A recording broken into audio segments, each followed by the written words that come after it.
Hello everyone, నేను ఈరోజు చేసుకుంటున్నాను అనమాట గణేష్ని. నేను 2013 నుంచి ఎప్పుడు క్లే తోటే తయారు చేస్తుండే.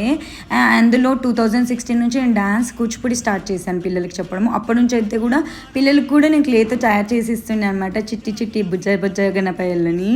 సో ఈసారి అయితే నేను పుట్టమన్తో చేయాలని డిసైడ్ అయ్యి మా డాడీ దగ్గర నుంచి, ఫామ్ దగ్గర నుంచి అయితే తెప్పించుకున్నాను అన్ఫిల్టర్డ్ పుట్టమన్ను.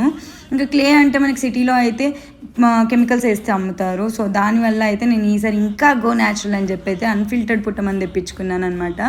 ఇంకొకటి వచ్చి నేను కార్డ్స్ క్రాఫ్ట్స్ చేసినవి అవన్నీ నేను అప్పట్లో వ్లాగ్స్ చేయలేదు కాబట్టి నేను ఫొటోస్ పోస్ట్ చేస్తుండే ఫేస్బుక్లో. సో ఫేస్బుక్లో అయితే ఫొటోస్ ఉంటాయి, కింద డిస్క్రిప్షన్ ప్రొఫైల్ ఇస్తాను, వెళ్ళి చూడండి. మీరు ఎలా సెలబ్రేట్ చేసుకున్నారో చెప్పండి కామెంట్స్లో. నా బుజ్జి గణపయ్య ఎలా ఉన్నాడో కూడా చెప్పండి. బుజ్జి ఎలుకని మాత్రం క్యాప్చర్ చేయలేకపోయాను. అందరికీ హ్యాపీ గణేష్ చతుర్థి. మీరందరూ బాగుండాలి, మేమందరం కూడా బాగుండాలని కోరుకుంటున్నాను. విజయవాడ వాళ్ళు కూడా ఫ్లడ్స్ వచ్చిన వాళ్ళు బాగా అవ్వాలని కోరుకుంటున్నాను. బాయ్.